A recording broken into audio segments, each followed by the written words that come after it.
At my husband's funeral, my phone lit up. His voice said, "Don't trust them. Check the will." The message came through at 2:47 p.m., right as Pastor Williams was talking about Marcus being called home to glory. My hand shook so bad I nearly dropped the phone into my lap, the screen still glowing with those impossible words. Marcus had been dead for 4 days. His phone was sitting in a drawer at home, turned off, the battery probably dead by now.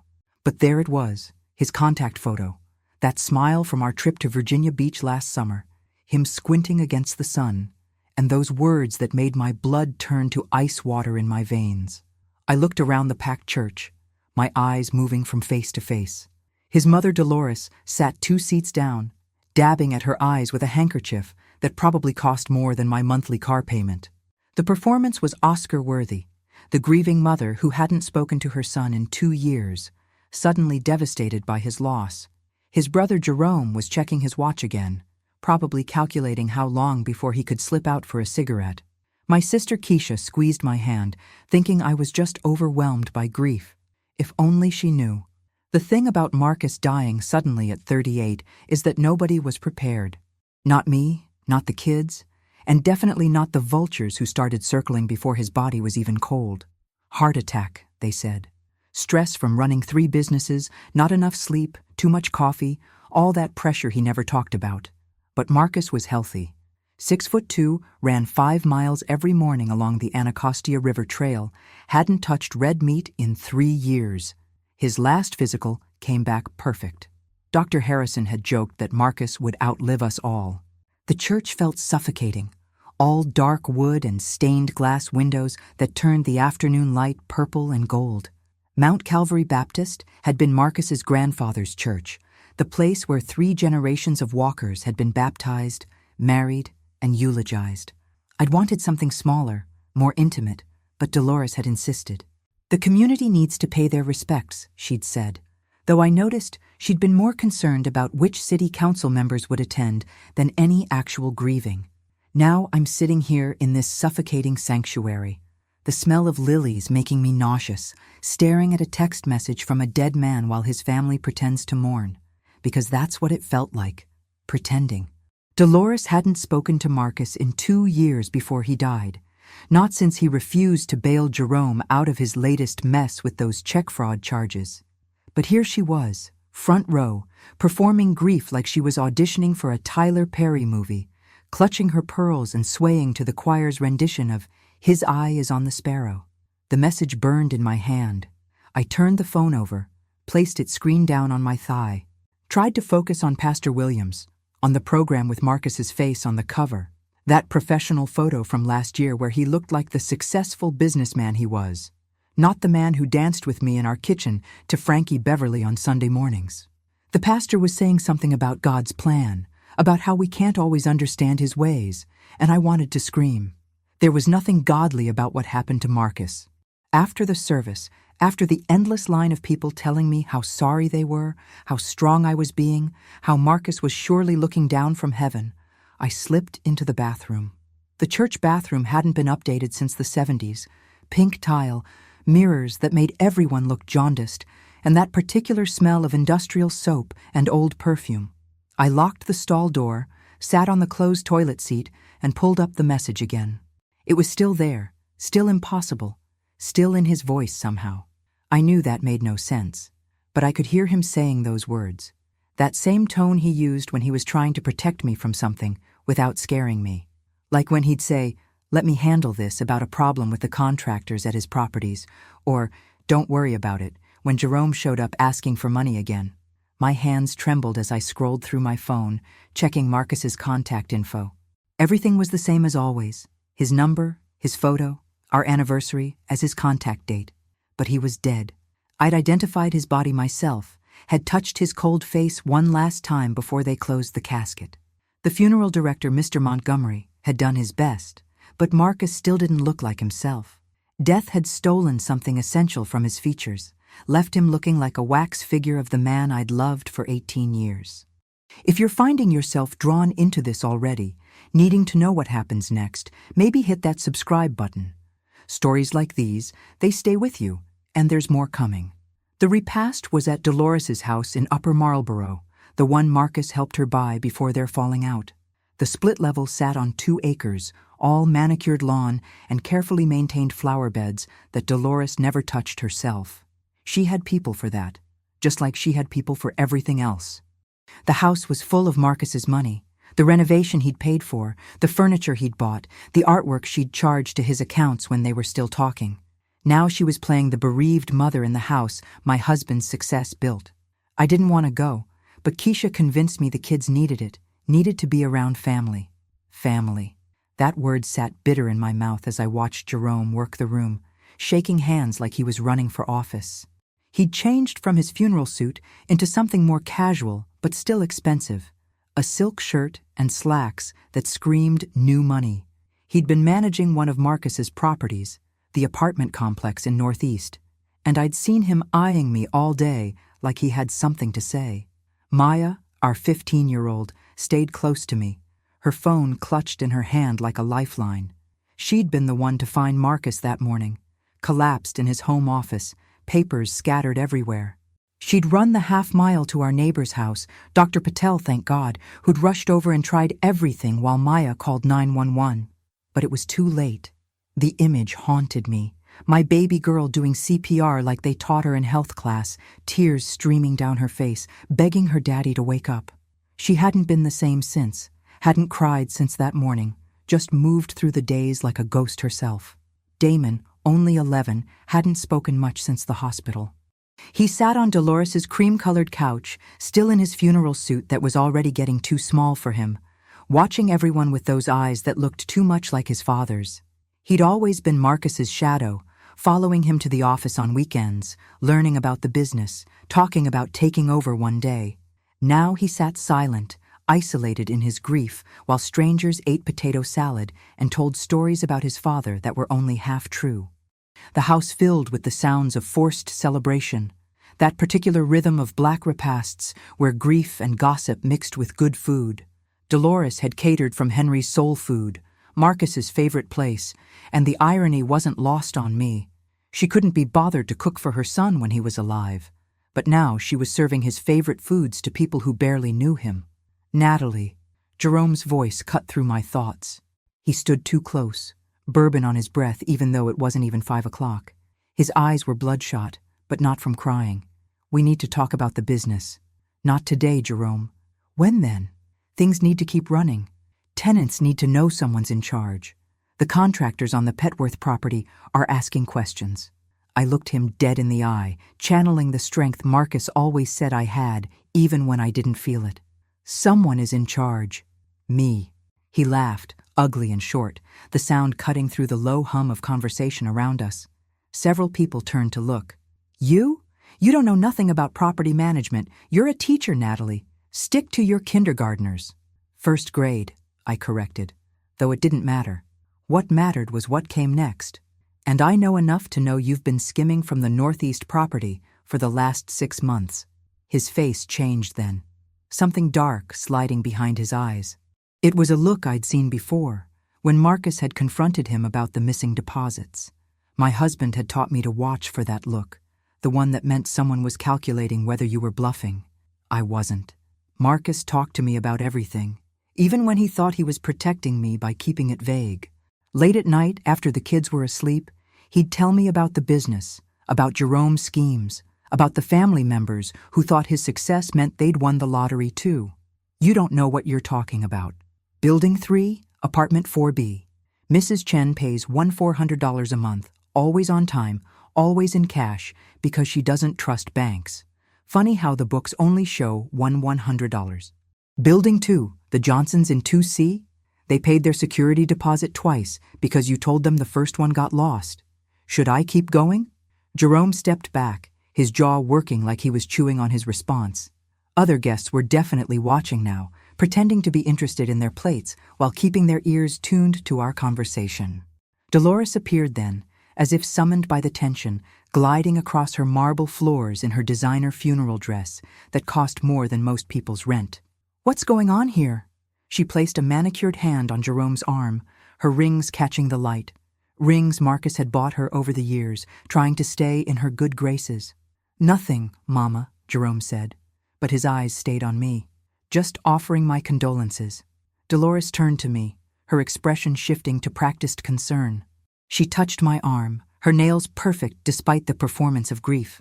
Natalie, honey, I know this is hard, but Marcus would want the family to handle the business matters. You have enough to worry about with the children. There it was, the first move. I'd been expecting it, but not this soon, not at the repast, not with Marcus's body barely in the ground. But then again, Dolores had never been one for appropriate timing. Marcus had warned me about this, in his way. My family thinks I owe them everything, he'd said once, after another fight about Jerome's latest failure. They don't understand that I built this for you and the kids, not for them. I appreciate your concern, Dolores, but Marcus and I handled the businesses together. I know what needs to be done. She squeezed my arm, just hard enough to border on hostile, her nails pressing into my skin through my dress. Of course, dear. But you know, there are things about Marcus's affairs that you might not be aware of. Things that could get complicated without the right guidance. What kind of things? I asked, though the phone in my pocket felt like it was burning through the fabric. Oh, just business matters. Partnerships, agreements. Her smile was cold, calculated. Jerome has been helping Marcus with so much. It would be a shame if certain arrangements fell through because of confusion about who's in charge. Before I could respond, my phone buzzed. Another message from Marcus's number. The lawyer's office tomorrow, 9 a.m. Don't tell anyone. I must have made a sound because Dolores's eyes sharpened. Are you all right? I need some air, I managed, pulling away from her grip. I grabbed Maya's hand, motioned to Damon. We're leaving. But we just got here, Dolores protested. People want to pay their respects. They did, at the church. I was already moving toward the door, my children flanking me. Keisha caught up with us in the driveway, having extracted herself from a conversation with Marcus's cousins from North Carolina. What's wrong? She asked, knowing me too well to buy that I was just tired. Can you take the kids home? I need to stop by the office. Marcus's office? Today? Please, Keisha. She studied my face, then nodded. She'd been my rock through all of this, flying in from Houston the moment she heard, handling arrangements when I couldn't think straight. Be careful.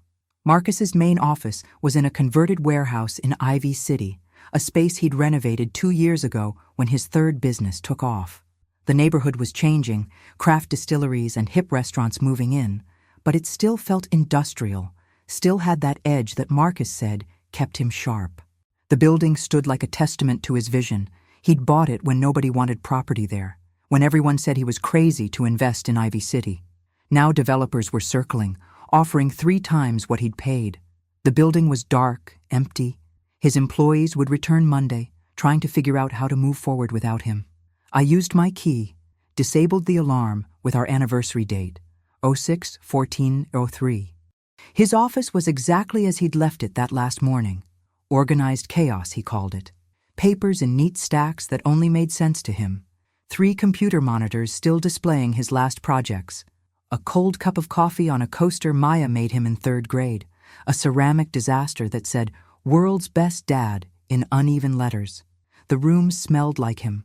That combination of his cologne and coffee and something uniquely Marcus that made my chest tighten with grief. His jacket still hung on the back of his chair. I pressed my face into it, breathing him in, trying to hold on to something physical when everything else felt like it was slipping away. I sat in his chair, opened the bottom drawer where he kept important documents. The will was there, in a manila envelope marked with Goldstein's law firm logo. I knew what was in it. We'd gone over it together, made sure everything was clear. But there was another envelope behind it, unmarked, sealed. My hands shook as I opened it. Inside was another will, dated 2 weeks ago. 2 weeks ago, when Marcus told me he was meeting with potential investors for the new property in Petworth. He'd been excited about that meeting, said it could change everything, set us up for life. The document looked legal, properly formatted, notarized, witnessed. But it was wrong, all wrong. The businesses, the properties, everything we'd built together, it all went to a trust, with Jerome as the executor. My name was barely mentioned, just a small life insurance policy, and the house with the stipulation that it be sold within a year of his death. I read it 3 times, my mind refusing to process what I was seeing. This wasn't Marcus. This wasn't the man who spent hours with our financial planner making sure the kids' college funds were protected, who set up trusts for them that Jerome couldn't touch, who told me every detail of every deal so I'd never be in the dark. This wasn't the man who'd held me last month, talking about our plans for when the kids graduated, how we'd travel, maybe buy that beach house in Delaware we'd been dreaming about. The witnesses' names were unfamiliar: Robert Jackson and Denise White. The notary was someone named Patricia Fulton, not our usual notary at the bank.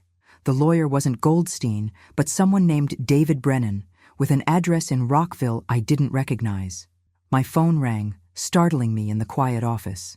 Unknown number, but local, 301 area code. Hello? Mrs. Walker? A woman's voice, nervous, hesitant. My name is Patricia Fulton. I'm a notary. I need to talk to you about a document I supposedly notarized for your husband. My heart pounded so hard I could hear it in my ears. Supposedly? I got a call today from someone asking about it. But Mrs. Walker, I never met your husband. Someone used my notary seal number, but that signature isn't mine. I think you need to know. Someone forged that document. The room spun. I gripped the edge of the desk. Can you meet me tomorrow? With a lawyer? Yes. Mrs. Walker, I'm so sorry for your loss. But there's more. The person who called me today, asking about the document, they said they were calling from Jerome Walker's office. After I hung up, I sat in Marcus's chair, surrounded by everything he'd built, everything he'd protected, and I understood. The text messages weren't from beyond the grave. Someone had access to his phone, his accounts, maybe had been planning this for who knows how long. Someone who knew he was going to die before he did. I pulled up the security footage on Marcus's computer, scrolling back to the morning he died. There was Maya finding him, calling 911, Dr. Patel rushing in. But I kept scrolling back through the dark, early morning hours. At 3:47 a.m., a figure entered the office. The image was grainy, but I knew that walk, that build. Jerome. He was in the office for 17 minutes. Marcus was found dead at 7:15 a.m. But there was more. I kept scrolling back, days earlier. Jerome had been in the office multiple times when Marcus wasn't there, and he wasn't alone. There was someone else, someone in a suit who stayed in the shadows, whose face the cameras never quite caught. They'd gone through files, accessed the computers. They'd been planning this. The second chapter of this nightmare was just beginning, and if you're still with me, wanting to know how deep this betrayal goes, tap that like and subscribe so you don't miss what came next. The law office of Goldstein and Associates sat in a glass building in Silver Spring, all clean lines and professional calm. I arrived at 8:45, Patricia Fulton already waiting in the lobby with a folder clutched against her chest. She was younger than I expected, maybe early 30s, with natural hair pulled back in a professional bun and the kind of nervous energy that said she didn't usually get involved in family drama that might involve murder. Mrs. Walker, she stood quickly, almost dropping her folder. I brought everything, my notary log, examples of my real signature and seal, records showing I was actually in Ocean City that entire week when this document was supposedly notarized. Before I could respond, Mr. Goldstein appeared, his usually cheerful face serious. David Goldstein had been Marcus's lawyer for 10 years, had become something like a friend. His kids went to school with ours. We'd had barbecues together. Now he looked at me with a mixture of sympathy and anger. Natalie, Miss Fulton, come back to the conference room. We have a lot to discuss. The conference room felt too bright, morning sun streaming through windows that faced the metro tracks. Every few minutes a train would pass, the vibration subtle but present, like the tremor of anxiety running through my body. Goldstein spread the forged will on the table alongside the real one we'd executed 6 months ago. I've had our handwriting expert look at this, he said without preamble. The signature claiming to be Marcus's is very good, but it's not perfect. See here, the way the M curves? Marcus always made that flourish go left. This one goes right. And here the W in Walker, Marcus connected it at the bottom. This one doesn't. Small details, but enough for court. Court? My voice sounded strange to my own ears, distant, like I was hearing myself from underwater.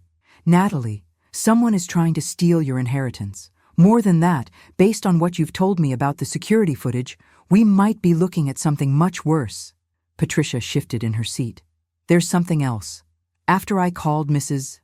Walker yesterday, I did some digging. That lawyer, David Brennan? He doesn't exist. That address in Rockville is a UPS store. I checked the Maryland bar directory. No David Brennan has ever been licensed to practice law in this state. The room felt airless. I loosened the collar of my black dress, the one I'd bought specifically for the funeral because nothing in my closet had seemed appropriate for burying my husband. So Jerome created an entire fake law firm to legitimize this will? It appears so, Goldstein said. But Natalie, this level of planning, this sophistication, Jerome might not be working alone. My phone buzzed. Another message from Marcus's number. Check the life insurance. They changed the beneficiary. I showed Goldstein the phone. He frowned, took out his own phone to take a photo of the screen. Who has access to Marcus's phone? It should be at home, turned off. In his nightstand drawer. We need to go to the police, he said. This is beyond civil litigation now. But I was already dialing our life insurance company, navigating the automated system with fingers that felt numb.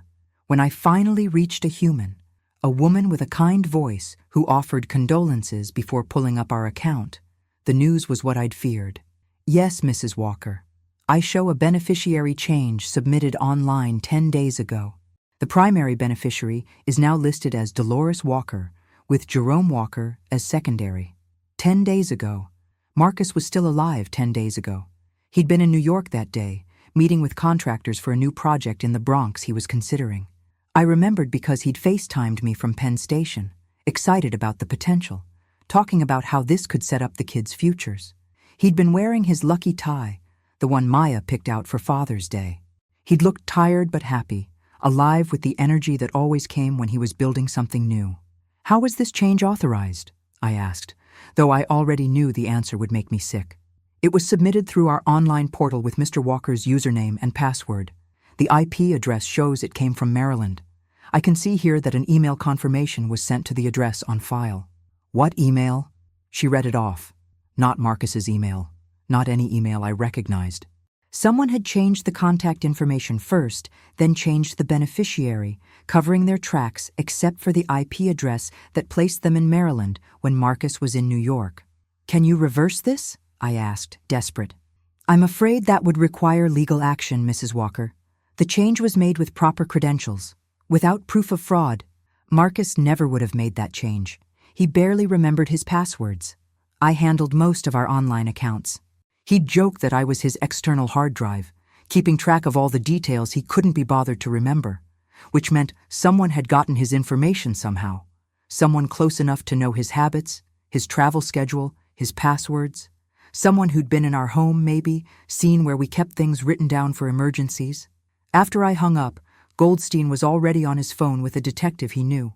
Patricia looked pale, probably realizing she'd stumbled into something far darker than document fraud. I need to go home, I said suddenly.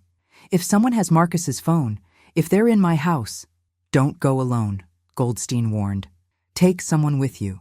And Natalie, document everything. Take pictures, save those text messages, don't delete anything. We're building a case here. Keisha met me at my house in Fort Washington, the 2-story colonial Marcus had surprised me with 5 years ago when his second business took off.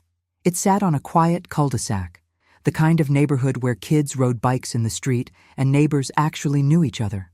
Marcus had loved this house, loved that it was far enough from D.C. to feel like an escape, but close enough to get to his properties quickly. The kids are at school, Keisha said. I dropped them off this morning like you asked. Maya didn't want to go, but I convinced her routine might help. What's going on? I explained as we walked through the house, checking every room. The house felt different, violated somehow.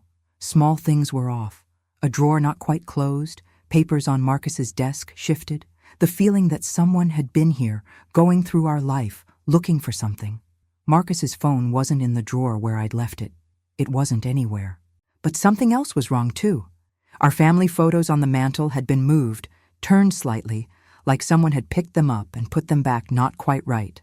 Our wedding album, which always sat on the coffee table, was on the bookshelf. Someone had been here, In our home, while we were at the funeral. In Marcus's home office, I found what they'd been looking for. The safe was open, the one hidden behind a painting Maya had made in middle school, an abstract thing in purple and gold that Marcus had insisted on framing like it belonged in a museum. The safe had been expensive, supposedly unpickable, but it stood open like a mouth gasping for air, empty except for a single flash drive I'd never seen before. I plugged it into Marcus's laptop, Keisha looking over my shoulder. Financial records opened on the screen, but not ones I recognized. Offshore accounts, property holdings in Delaware, transactions worth millions that I knew nothing about, account numbers I'd never seen, properties at addresses that meant nothing to me. "Nat," Keisha whispered, "what is all this?" I studied the documents, my mind racing. Then I saw it. Every transaction was dated after Marcus's death. Someone was using his identity, his business credentials, to move money. Lots of money. They'd stolen his life and now they were stealing his name, his reputation, everything he'd built. Another message came through. "They killed me for this. Don't let them get away with it." This time, Keisha saw it too. She grabbed my arm hard enough to hurt. "That's not possible." "None of this is possible," I said, but I was already pulling up more files. Medical records from a Dr. Harrison, but not our Dr. Harrison. This was a different doctor, in Baltimore, with test results showing Marcus had been prescribed heart medication he never told me about. Medication that, according to a quick Google search, could cause fatal interactions with common over-the-counter drugs. Medication that was specifically dangerous when combined with the supplement regimen Marcus followed religiously. The prescription was dated 3 weeks before his death, but Marcus hadn't been to Baltimore in months. And the signature on the forms didn't look like his. It was close, like the will, but not quite right. The last file was a video. Marcus sitting in this very office, but the date stamp was from 3 weeks ago. He looked tired, stressed in a way I hadn't seen in years. There were bags under his eyes, a tremor in his hands I'd never noticed in person. "If you're watching this," he said, and my heart stopped at the sound of his voice, "then something's happened to me. Natalie, baby, I'm sorry. I thought I could handle this on my own. I thought I could protect you and the kids from this. But I was wrong." He paused, rubbed his face the way he did when he was trying to find the right words. I'd seen that gesture 1,000 times. When he was telling the kids about death when our dog passed. When he was explaining why we couldn't help Jerome anymore. When he was trying to make me understand why family was so complicated. Jerome's been stealing more than money. He's been setting up deals with some dangerous people, using my name, my reputation. The Northeast property? It's been turned into a money laundering operation. Cash from God knows where, flowing through the units, cleaned and sent offshore. I confronted him last week, told him it was over. He laughed at me, Nat. Said I didn't understand who I was dealing with, that these people don't just walk away. Said if I went to the cops, they'd kill you and the kids just to make a point. Tears were running down my face. Keisha held my hand so tight our fingers went numb. "I've been getting threats. Someone's been in the house when we're not here. Small things, just to let me know they can get to us. I changed the locks, upgraded the security, but it's not enough. I hired a private investigator, started gathering evidence. I'm meeting with the FBI tomorrow, turning over everything I have on Jerome and his partners. But if something happens to me before then, you need to know the truth." The video continued for another 10 minutes, Marcus detailing Jerome's connections to a money laundering operation running through multiple cities, naming names I didn't recognize: Victor Kozlov, Anthony Chen, not Thomas I noted, Maria Santos. He described transactions, meetings, threats. He'd gathered evidence for months, hidden it in places only I would know to look. "There's more in the safety deposit box at the bank on H Street," his recorded voice said. "The one we opened when Maya was born, box 447. Natalie, they're going to come at you fast. Try to take everything before you figure out what's happening. Don't let them. Don't sign anything. Don't trust anyone except Goldstein. And baby, those messages you're getting? That's my failsafe. I set it up with a friend, someone Jerome doesn't know about. Thomas Chen from college. You met him once at that reunion. He's a computer security expert now. Follow the instructions. Trust no one else." He leaned closer to the camera, and for a moment it was like he was right there with me. I know you're strong enough for this. I know you'll protect our babies, but I need you to be careful. These people, they've killed before. That's how I figured it out. I started looking into similar cases, other black business owners who died suddenly, whose families lost everything to suspicious wills and forged documents. There's a pattern, Nat. We're not the first. I love you. I love our babies. I'm sorry I couldn't protect you better. I'm sorry I let them get this close. But I'm not sorry for building what I built, for creating something they wanted so badly they'd kill for it. That means we won. We created something powerful, something that mattered. Don't let them take it. The video ended. Keisha and I sat in silence, the weight of it crushing. Outside, I could hear the normal sounds of suburbia. A lawnmower, kids playing, life continuing like the world hadn't just shifted on its axis. We need to get out of here, Keisha said. If they killed him, if they know you have this. The doorbell rang. We both froze. Through the security app on my phone, I could see Jerome standing on my porch, Dolores beside him, and a man I didn't recognize in a suit that screamed lawyer, even though I now knew he wasn't one. They looked impatient, entitled, like they had every right to be there. Don't answer, Keisha whispered. But then Jerome pulled out a key to my house that Marcus had the locks changed on 3 weeks ago. He was about to put it in the lock when I yanked the door open, phone recording. What are you doing with a key to my house? Jerome didn't even have the decency to look surprised. Marcus gave it to me, for emergencies. Lie number 1, I said, my voice steadier than I felt. Marcus changed all the locks 3 weeks ago. Where did you get that key? The man in the suit stepped forward. Mrs. Walker, I'm David Brennan, your husband's attorney. No, you're not. I kept recording, angling the phone to get all 3 of their faces. David Brennan doesn't exist. That office in Rockville is a UPS store. So who are you, really? The man's face changed, the professional mask slipping. I saw something underneath. Annoyance, maybe fear. Dolores pushed past them both, her perfume overwhelming in the doorway. Natalie, you're obviously distressed. We're just here to help with the transition. The transition? My husband's been dead 5 days. What transition? The properties need management, Jerome said, trying to sound reasonable. Decisions need to be made. As executor of Marcus's will, you're not the executor of anything, I cut him off. That will is forged. The notary confirmed it. She never met Marcus, never stamped that document. You want to explain that? Jerome's jaw tightened.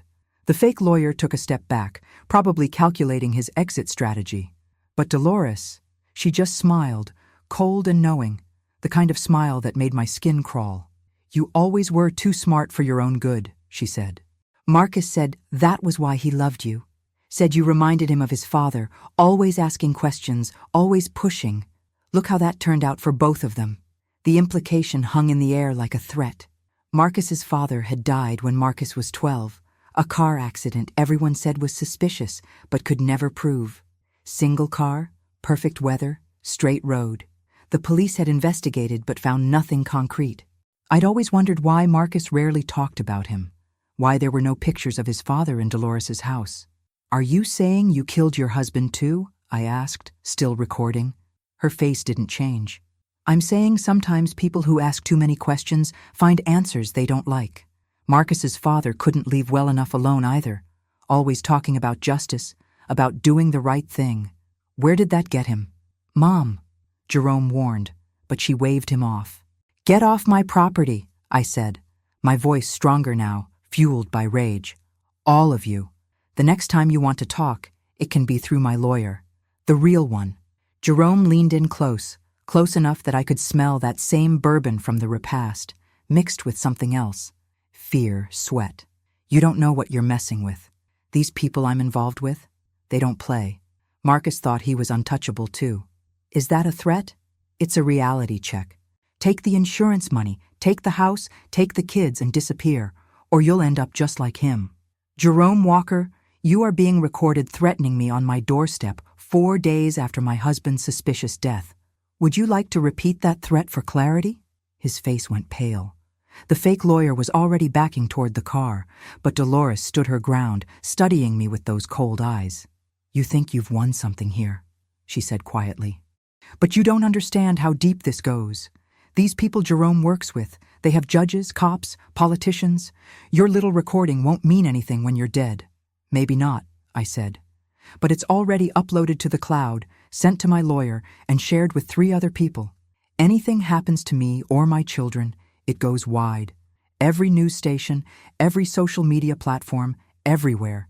Your faces, your threats, all of it. They left then, Jerome spinning the key ring around his finger as he walked away, making sure I saw he had more keys on there. After their car pulled away, Keisha and I moved fast. I grabbed the flash drive, Marcus's laptop, and the documents I'd found. We needed to get to that safety deposit box before they figured out where it was. We should pick up the kids, Keisha said. No, they're safer at school for now. There are cameras there, witnesses. We drove to the bank on H Street, the one where Marcus and I had opened our first joint account as newlyweds. The same teller who'd helped us then, Ms. Rodriguez, was working. She'd aged gracefully over the years, her hair silver now, but her smile still warm. She teared up when she saw me. Mrs. Walker, I'm so sorry about Marcus. He was such a good man. Thank you.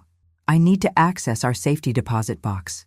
She led me to the vault, left me alone with box 447. Inside was another flash drive, more documents, and something I didn't expect. Marcus's father's death certificate and a police report from 1997. Clipped to it was a note in Marcus's handwriting. She did it once. She'll do it again. There was also a list of names and dates. Other black business owners in the DMV area who died suddenly in the last 5 years, all of suspicious heart-related issues. All whose estates had been contested or mysteriously redirected. 17 names. 17 families destroyed. The last item was a business card. Special Agent Diana Morrison, FBI, Financial Crimes Division. On the back, Marcus had written, "She knows everything. Trust her." We picked up the kids from school early, Maya protesting until she saw my face. "Mom, what's wrong?" she asked, Damon silent beside her. "We're going to stay at Aunt Keisha's for a few days," I said, forcing calm into my voice. "Why? What about Dad's burial? Don't we need to be home? How do you tell your children that their uncle might have killed their father? That their grandmother was complicit? That everything they thought they knew about their family was a lie? Just for a little while, baby. I'll explain later." At Keisha's apartment in Alexandria, a high-rise with good security and a doorman who knew every resident by name, I called the number on Agent Morrison's card. She answered on the second ring. "Mrs. Walker, I've been expecting your call. Marcus was supposed to meet with me the day he died." "You knew?" "We suspected. Marcus had been feeding us information for 2 months. When he died, we knew it wasn't natural, but we needed proof." "Do you have the drives?" "Yes, and video evidence, and a recording of them threatening me today." "Where are you now?" I gave her Keisha's address. "Stay there. Don't go anywhere alone. I'm sending agents to watch the building. We're going to take these people down, Mrs. Walker, but I need you to trust me." That night, after the kids were asleep on Keisha's pull-out couch, I sat on her balcony, the lights of D.C. spread out across the river like stars that had fallen to earth. My phone buzzed with another message from Marcus's number. "Check Maya's college fund tomorrow, before they drain it. I'm proud of you." I wanted to text back, wanted to ask the 1,000 questions burning in my chest. Who was sending these? How did they know what I needed to know when I needed to know it? But I just held the phone, looking at his picture, missing him with an ache that felt like drowning. The next morning brought chaos. The bank called. Someone had tried to access the children's education trusts using forged documents. The property management company called. Jerome had shown up with legal papers claiming to be the executor, demanding access to all accounts. 3 tenants called, saying Jerome had contacted them about paying rent to a new account.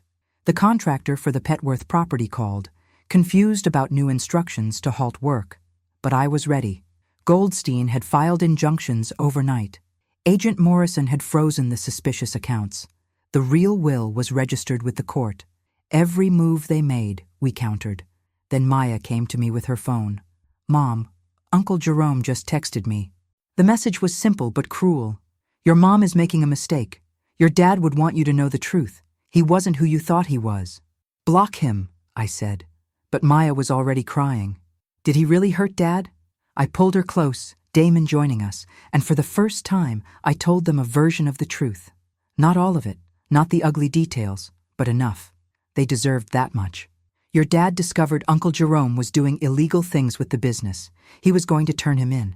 We think Uncle Jerome did something to stop him. He killed him? Damon's voice was small, broken. We don't know for sure yet.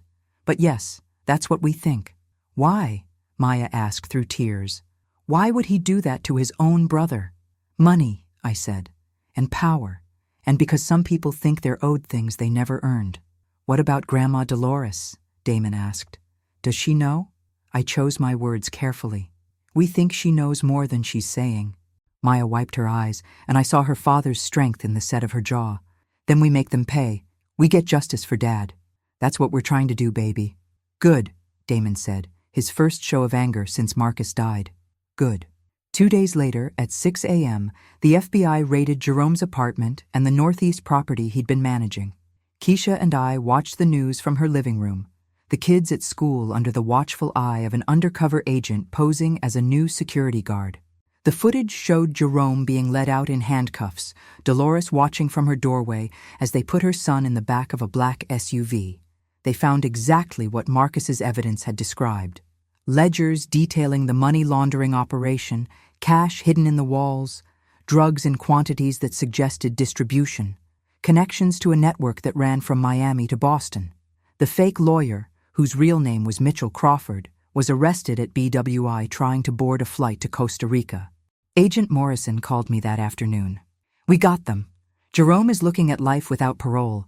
The money laundering alone is 20 years, but with the suspected murder charge, he's done. Suspected? We found the digitalis in his apartment, the same medication that killed your husband. His fingerprints are on the bottle. We also have video of him purchasing it from a pharmacy in Baltimore using a fake prescription. It's enough for charges. What about Dolores? She's been arrested as an accessory after the fact. She knew about the murder plot and helped cover it up. She's looking at 10 to 15 years. I sat down hard, the weight of it hitting me. Justice, but it didn't bring Marcus back. That evening, Dolores called from jail. I almost didn't answer, but something made me pick up. You destroyed this family, she said without preamble. No, Dolores. You did that when you raised a son who thought he could take what wasn't his. When you chose greed over your own son's life. Marcus owed us. After everything I did for him, what did you do for him? Besides take his money and criticize his choices? Besides make him feel like he was never enough? He built everything himself, despite you, not because of you. His father left us nothing. Nothing. I had to raise 2 boys alone. Because you killed him, I said flatly. Marcus knew. He found the police report. The investigator who suspected you but couldn't prove it. Did you kill him for insurance money too? The line went silent for a long moment. You can't prove that. Maybe not, but the FBI is very interested in reopening that case. Amazing what modern forensics can find. She hung up without another word. The memorial service we held a week later was smaller, just real friends, real family. People who loved Marcus for who he was, not what he had. Keisha helped me organize it at a small church in Southeast, the one where Marcus had volunteered teaching financial literacy to kids from the neighborhood. Pastor Johnson, who actually knew Marcus, spoke about the man who showed up every Saturday morning to mentor young men who reminded him of himself at that age. I spoke about the man who danced with me in our kitchen at midnight when the kids were asleep and Al Green was on the radio, who coached Damon's Little League team and never missed one of Maya's recitals, even when it meant leaving million-dollar meetings early, who stayed up all night helping Maya with her science projects, building volcanoes and solar systems with the same attention to detail he brought to his business deals. The man who built an empire not for glory, but for security, for legacy, for love. Patricia Fulton came, surprising me. She stood in the back, uncertain, but I waved her forward. I wanted to pay my respects, she said.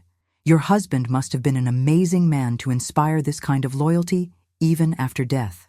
She didn't know about the messages, about Marcus's digital ghost guiding me through the maze of betrayal. Only Keisha knew, and we'd agreed to keep it that way. Some mysteries deserved to remain unsolved, at least publicly. Thomas Chen reached out a week after the arrests. He was exactly as Marcus had described, brilliant, loyal, and absolutely committed to seeing Marcus's plan through. Marcus contacted me about a month before he died, he explained over coffee in a DuPont Circle cafe, one of those places with too many plants and oat milk options that Marcus would have made fun of. He knew something was wrong, knew Jerome was into something dangerous. He asked me to help him set up a system. If something happened to him, I was to monitor everything and guide you to the evidence he'd hidden. The text messages? I have access to a clone of his phone. He gave me triggers to watch for, information you'd need at specific times. He mapped it all out, Natalie. Every possible move Jerome might make, every piece of evidence you'd need to find. He knew you'd figure it out, knew you'd fight. He just wanted to make sure you had the ammunition. Why didn't you come forward immediately? He made me promise to stay hidden until the FBI had everything they needed, until you and the kids were safe. He said Jerome had connections, people who might come after anyone who helped you. But now, with the arrests, with the evidence public, it's safe. I studied Thomas, this stranger who'd kept Marcus's last secret. It must have been hard, watching from the shadows. The hardest thing I've ever done. Watching you grieve, knowing I had information that could help, but might also put you in danger. Marcus made me promise. Your safety first, always. Thank you, I said, meaning it, for keeping your promise, for helping us. There's more, Thomas said, pulling out a tablet. Marcus set up accounts you don't know about. Legal, all above board, but hidden from Jerome's reach. College funds for the kids that can't be touched. A trust for you with enough to live on while the estate gets sorted. And this. He showed me a video. Marcus again, but this one was different. He was in our bedroom, sitting on our bed, wearing the t-shirt I'd bought him from that concert we went to before Maya was born. Hey baby, he said, and I had to pause it, overwhelmed. Thomas tactfully excused himself to get another coffee. When I pressed play again, Marcus smiled that smile that had made me fall in love with him 20 years ago. If you're watching this, it means Thomas kept his promise and you survived the storm. I'm so proud of you. I knew you would, but I'm still proud. This video is just for you, not for lawyers or FBI agents or anyone else, just us. I need you to know that everything I did, every precaution I took, was because I couldn't bear the thought of Jerome and my mother destroying what we built. Not the money or the properties, but the life we created, the love we shared, the family we made. I know you're angry that I didn't tell you everything. I know you're wondering why I tried to handle it alone. Baby, I was scared. Not of dying. I made peace with that possibility, but scared of you looking at me different, knowing my family was capable of this. Scared of the kids growing up, knowing their uncle wanted their father dead. Scared of bringing danger to your door. But you were never weak, were you? You faced it all head on, like you always do. That's why I fell in love with you, you know. That first day in that economics class at Howard, when you challenged the professor about redlining and systemic wealth inequality. You were fearless. You still are. I left you everything you need to rebuild, to move forward. But more than that, I left you free. Free from my family's poison, their expectations, their greed. You don't owe them anything. You don't owe anyone anything. Take the businesses in whatever direction feels right. Sell them if you want. Keep them if you want. Build something new entirely. Just be happy. Tell Maya she was right about everything. About Trevor, about her uncle, about needing to learn self-defense. Tell her she gets that intuition from you. Tell Damon that the weight of being the man of the house isn't his to carry. He's still a boy, and that's okay. Tell him to be a kid as long as he can. And you? You live, Natalie. You find love again when you're ready. And don't you dare feel guilty about it. You laugh again. You dance in the kitchen again. You take those trips we planned. You do all of it, not in my memory, but for your future.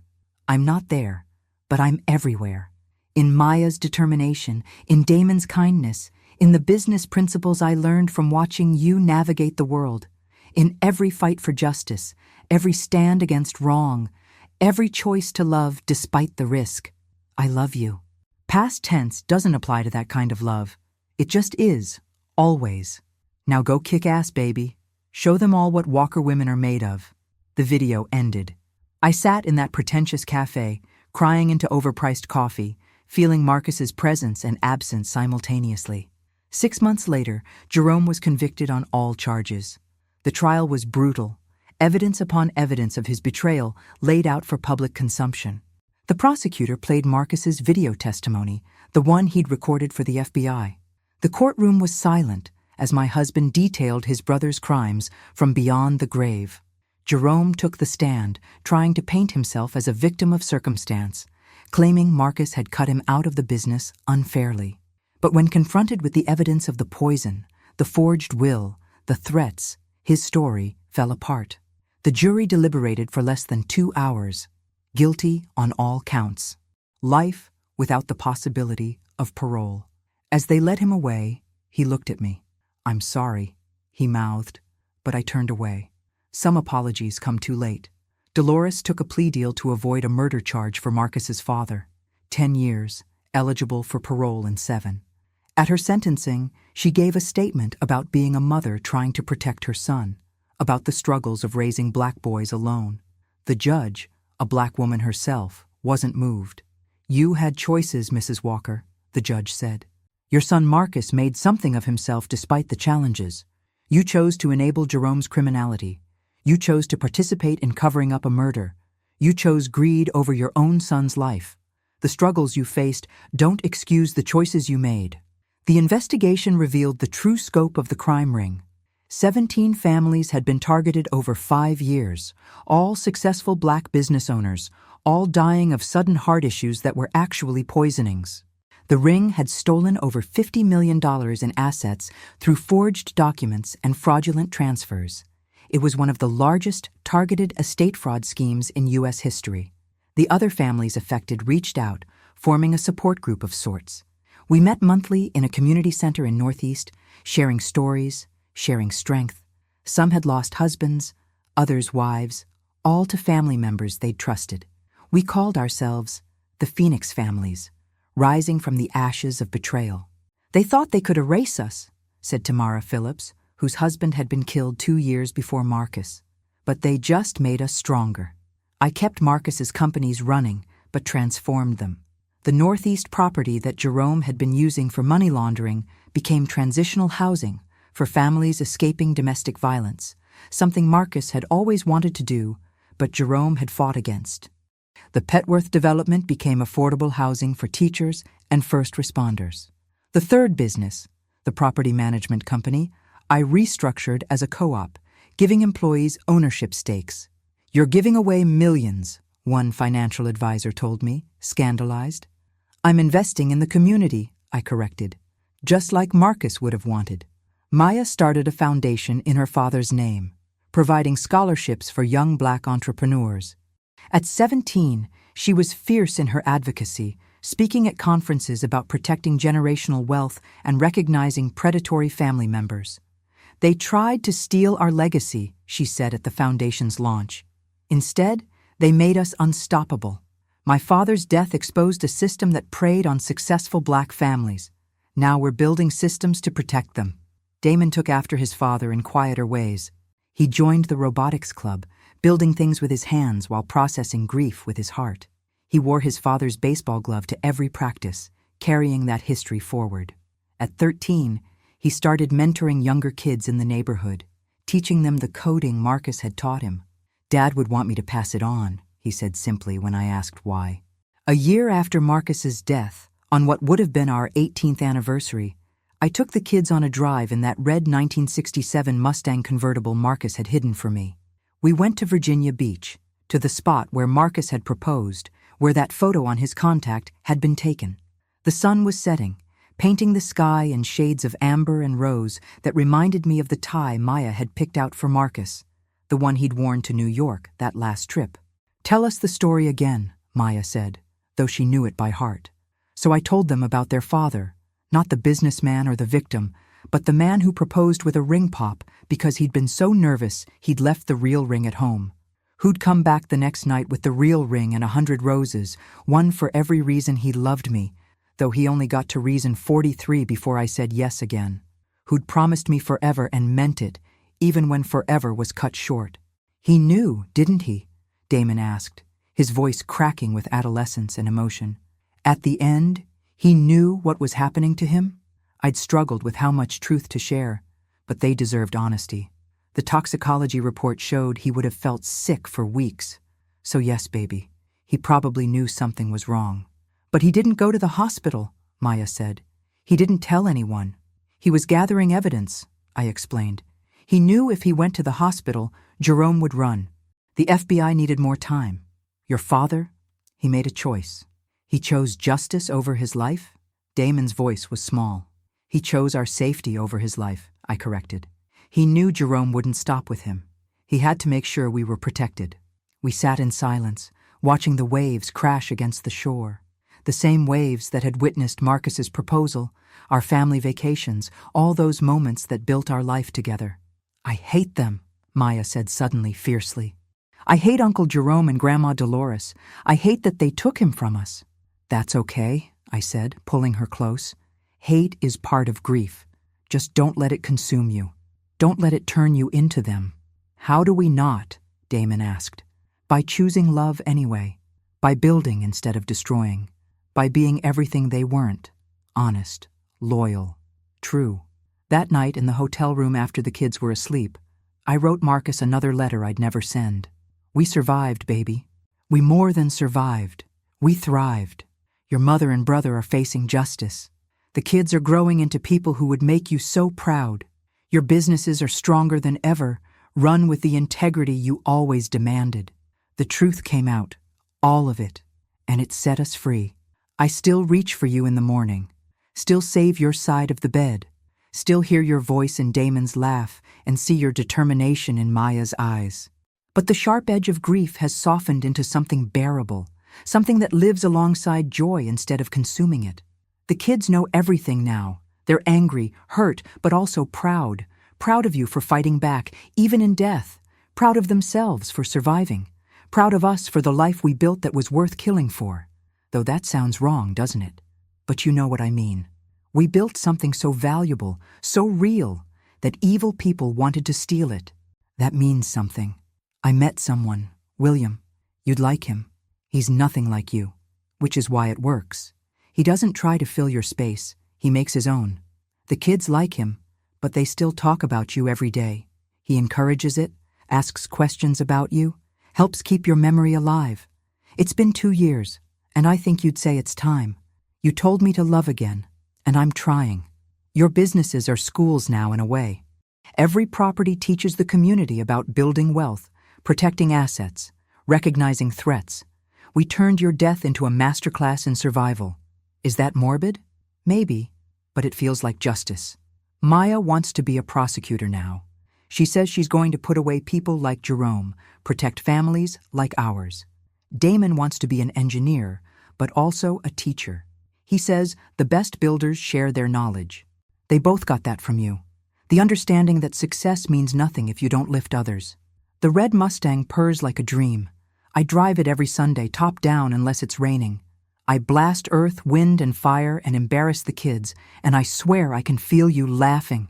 Remember when we used to dream about having a car like that? You did it, baby. You made all our dreams come true, even the ones we'd forgotten. Rest now, my love. We've got it from here. We're living, fighting, loving, laughing, just like you asked. We're showing them what real power looks like. Forever yours, Natalie. 2 years turned to 3. The kids grew taller, stronger, more themselves. Maya got into Howard, full scholarship from the foundation she'd helped build. Her acceptance letter came on Marcus's birthday, and we all cried. Damon made high school varsity as a freshman, still wearing his father's glove, now with his own number but carrying that legacy forward. The Phoenix families grew into a national organization, protecting Black wealth through education, legal support, and vigilance. We'd saved 12 families from similar schemes, catching the fraud before it destroyed them. Marcus's death had become a shield for others. I was at one of our meetings when a young woman approached me. Mrs. Walker, I'm Aisha Johnson. You don't know me, but my father was Marcus's first mentor, Mr. James from the barbershop. I remembered Mr. James. Marcus had talked about him often, the man who taught him about business when he was just a kid hanging around the shop. "My father wanted me to give you this," she said, handing me an envelope. "He said to wait until the trial was over, until you had space to breathe." Inside was a letter in shaky handwriting. "Dear Mrs. Walker, I knew your Marcus since he was 10 years old, coming into my shop with his daddy before that accident. I watched him grow up, watched him choose right over easy every single time. That boy had integrity in his bones. When he started coming around again a few months before he passed, asking questions about his father's death, about his mother's behavior back then, I knew trouble was coming. He figured out what I'd always suspected but could never prove, that Dolores had something to do with his daddy's accident. Marcus made me promise to watch out for you and the kids if something happened. I'm too old to do much watching, but I can do this. I can tell you that Marcus was the finest man I ever knew. He broke the cycle. His daddy would be so proud, and not because of the money or the success, but because Marcus chose love over fear, truth over comfort, justice over family. You raised those babies right. You carry on his legacy every day, and when you're ready to hear it, there's more to the story about Marcus Sr. that might bring you peace, or when the kids are ready. Just know that Marcus comes from a long line of warriors. He just happened to be the one who won. Respect and love, James Johnson." I visited Mr. James the next day. His barbershop hadn't changed in 40 years. The same chairs, the same mirrors, the same smell of barbicide and hair oil. He was older, frailer, but his eyes were sharp. "Marcus Sr. was investigating something before he died," he told me. "Dolores was mixed up with some dangerous people even then. He was going to the FBI the day he had that accident. Your Marcus, he finished what his daddy started. The weight of that settled on me. 2 generations of Walker men, both trying to do right, both killed by the same woman's greed. But you won," Mr. James said, as if reading my thoughts. "You and those babies, you won. You exposed it all, broke the cycle. Marcus Sr. and Marcus Jr., they're resting easy now." That evening, I told the kids about their grandfather, the truth of him. They deserved to know they came from fighters, from men who chose justice even when it cost them everything. "So it's in our blood," Maya said. "The fighting, the choosing right," I corrected. "That's what's in your blood." William proposed a month later, understanding when I said I needed time. The kids liked him, had given their blessing, but I still wore Marcus's ring on my right hand, still felt married in ways that transcended death. "Take all the time you need," William said. "I know I'm not competing with a ghost. I'm just hoping to build something new alongside what you've already built." It was the right answer. Marcus would have approved. The 4th anniversary of Marcus's death, we held a celebration of life instead of a memorial. The community center was packed. Phoenix families, residents from the transitional housing, scholarship recipients, everyone whose life had been touched by Marcus's legacy. Maya spoke about her father's vision becoming a movement. Damon played a song he'd written on the guitar Marcus had bought him, but never got to hear him play. I spoke about transformation, about how the worst betrayal had led to the greatest triumph. "They thought they were stealing money," I said, "but what they really did was unleash a force for justice that will outlive us all." Thomas Chen had become family, the uncle the kids deserved.